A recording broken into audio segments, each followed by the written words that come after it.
മലപ്പുറത്ത് വീണ്ടും മഞ്ഞപ്പിത്ത മരണമെന്ന സംശയം. മലപ്പുറം ചോക്കാട് 14കാരന്റെ മരണം മഞ്ഞപ്പിത്തം മൂലമാണോ എന്നാണ് സംശയം. കോഴിക്കോട് മെഡിക്കൽ കോളേജിൽ ചികിത്സയിരുന്ന ചോക്കാട് പന്നിക്കോട്ടുമുണ്ട ജിഗിനാണ് വെള്ളിയാഴ്ച മരിച്ചത്. മുബഷീർ പി അക്ബർ നൽകും വിവരങ്ങൾ. മുബഷീർ, നേരത്തെ തന്നെ ഒരു മരണം മഞ്ഞപ്പിത്തം ബാധിച്ച് ചികിത്സയിലായിരുന്ന ഒരാൾ മരിച്ചതായി വിവരം വന്നിരുന്നു. മലപ്പുറത്ത് ഇപ്പോൾ മറ്റൊരു മരണം കൂടിയാണ് മഞ്ഞപ്പിത്തം മൂലമാണോ എന്ന് സംശയിക്കപ്പെടുന്നത്. എന്താണ് വിവരങ്ങൾ? അത് തന്നെയാണ് വിനീത. ഇപ്പോൾ മലപ്പുറം കാളികാവ് ചോക്കാട് ഒരു 14കാരന്റെ മരണവുമായി ബന്ധപ്പെട്ട സംഭവം മഞ്ഞപ്പിത്തം മൂലമാണെന്നാണ് ഇപ്പോൾ കുടുംബം ഉൾപ്പെടെ ഉന്നയിക്കുന്നത്.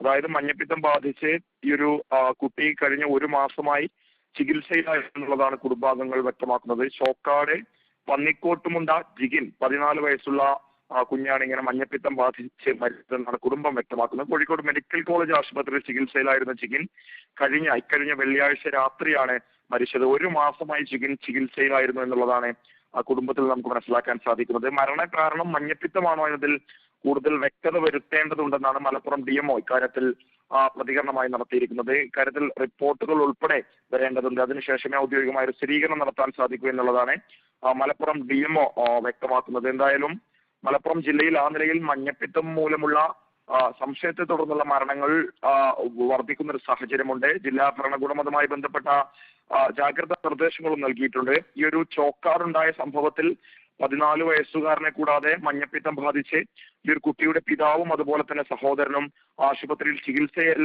ആണ് എന്നുള്ളതാണ് നമുക്ക് മനസ്സിലാക്കാൻ സാധിക്കുന്നത്. പിതാവ് ചന്ദ്രൻ നിലമ്പൂർ ജില്ലാ ആശുപത്രിയിലും അതുപോലെ തന്നെ സഹോദരൻ ജിബിൻ കോഴിക്കോട് മെഡിക്കൽ കോളേജ് ആശുപത്രിയിലും ചികിത്സയിലാണ് എന്നുള്ളതാണ് നമുക്ക് ലഭ്യമാകുന്ന വിവരം. മലയോര മേഖലയിൽ ആ നിലയിൽ ഇത്തരത്തിൽ രോഗം പടരുന്നൊരു സാഹചര്യത്തിൽ കൃത്യമായ ജാഗ്രതാ നിർദ്ദേശം തന്നെയാണ് ജില്ലാ ആരോഗ്യ വകുപ്പും നൽകിക്കൊണ്ടിരിക്കുന്നത്. ശേഷം ഇപ്പോഴത്തെ ഒരു കാലാവസ്ഥയിൽ മലിനജലം ഉൾപ്പെടെ കടന്നു വരുന്ന സാഹചര്യത്തിൽ കൃത്യമായ ബോധവൽക്കരണം ഉൾപ്പെടെ വീട്ടുകാർക്ക് നൽകുന്നുണ്ട്. തദ്ദേശ സ്വയംഭരണ സ്ഥാപനങ്ങളിലെ ജനപ്രതിനിധികൾക്കും ഉദ്യോഗസ്ഥർക്കും ആ നിലയിലുള്ള നിർദ്ദേശങ്ങളും കർശനമായി ജില്ലാ ആരോഗ്യ വകുപ്പും നൽകിയിട്ടുണ്ട്. എന്തായാലും ഇക്കാര്യത്തിൽ അല്പസമയത്തിനുള്ള ഔദ്യോഗിക സ്ഥിരീകരണം നടത്താൻ സാധിക്കുമെന്നുള്ളതാണ് മലപ്പുറം DMO നിലവിൽ വ്യക്തമാക്കുന്നത്. വിനീത. ശരി, മുബഷീർ പി അക്ബറാണ് വിവരങ്ങൾ.